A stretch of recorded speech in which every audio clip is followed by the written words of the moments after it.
اصل میں جو حقیقی پرابلم ہے، اصل پرابلم ہے وہ یہ ہے کہ جاوید صاحب کے پاس کانسیپٹ آف گاڈ کلیئر نہیں ہے.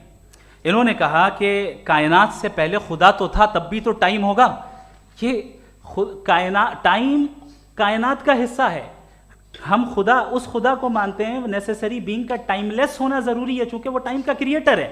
جب اس نے ٹائم کو کریٹ کیا تو وہ خود ٹائم پہ کیسے ہوگا؟ اس نے جب اسپیس کو کریٹ کیا تو خود اسپیس میں کیسے ہوگا؟ اگر وہ ٹائم اینڈ اسپیس کو پہلے سے ہی اس کا پابند ہے تو پھر کس چیز کو اس نے کریٹ کیا؟ لہٰذا یہ سوال غلط ہے کہ خدا تھا تو ٹائم ہوگا. بالکل نہیں. ٹائم کے پابند ہم ہیں، خدا نہیں ہے. ہم فزیکل ورلڈ سے تعلق رکھتے ہیں، وہ میٹا فزیکل ریالٹی ہے. دوسری چیز انہوں نے مثال دی کہ چائے کی کیتلی ہوا میں گھوم رہی ہوگی، اور پتہ نہیں شاید وہ برٹن رسل کا انہوں نے حوالہ دیا. بہرحال یہی پرابلم ہے. پرابلم یہی ہے کہ ہم چیزوں کے درمیان ڈفرینشیٹ نہیں کر پاتے ہیں.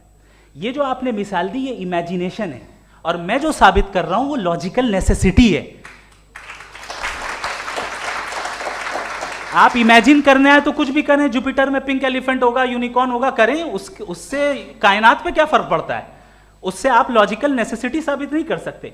میں تو اس پرائم کاز کی بات کر رہا ہوں، اس نیسیسری بینگ کی بات کر رہا ہوں جس کے بغیر اس کائنات کا ایگزسٹنس ممکن نہیں ہے. دوسری چیز، مذہب کو سائنس چیلنج کرتی ہے وغیرہ وغیرہ، یہ ہمارا ٹاپک ہی نہیں ہے. میں اس پہ بات کروں گا تو پھر میرا وقت چلا جائے گا. مذہب کے اوپر چونکہ ہماری ڈسکشن نہیں ہے. سائنس کو مذہب اور بالخصوص میں اور ہمارا ورلڈ ویو کم از کم سائنس کو پیچھے نہیں کرتا ہے، سائنٹزم کی مذمت کرتا ہے. اس کی وضاحت میں نے پہلے کر دی. دوسری چیز انہوں نے کہا ورلڈ کا نقشہ لیجئے، ورلڈ میپ لیجئے. دو الگ الگ جگہ کی. حضرت میں نے یہ ہوم ورک کیا تھا اور میں نے مڈل ایسٹ کا ایک نقشہ لیا اور یورپ کا ایک نقشہ لیا.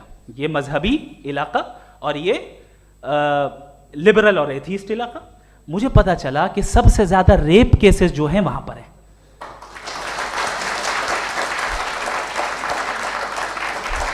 مجھے یہ پتا چلا یو این کی رپورٹ کے مطابق، میں اپنے گھر سے نہیں لے کے آ رہا، کہ جو ورکنگ ویمن ہے یورپین کنٹریز میں، اس میں 81% وومن سیکشول ہراسمنٹ کا ورک میں شمار ہو رہی ہے. یہ مڈل ایسٹ میں نہیں ہو رہا ہے، وہ مذہبی لوگ ہیں اس لیے نہیں ہو رہا ہے.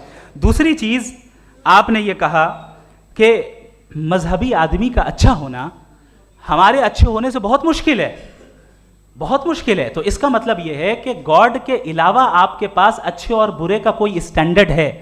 میں چاہوں گا کہ کنورسیشنل اسٹائل والی ڈسکشن اور سیگمنٹ پہ اسی پہ بات کر لیتے ہیں. Thank you very much.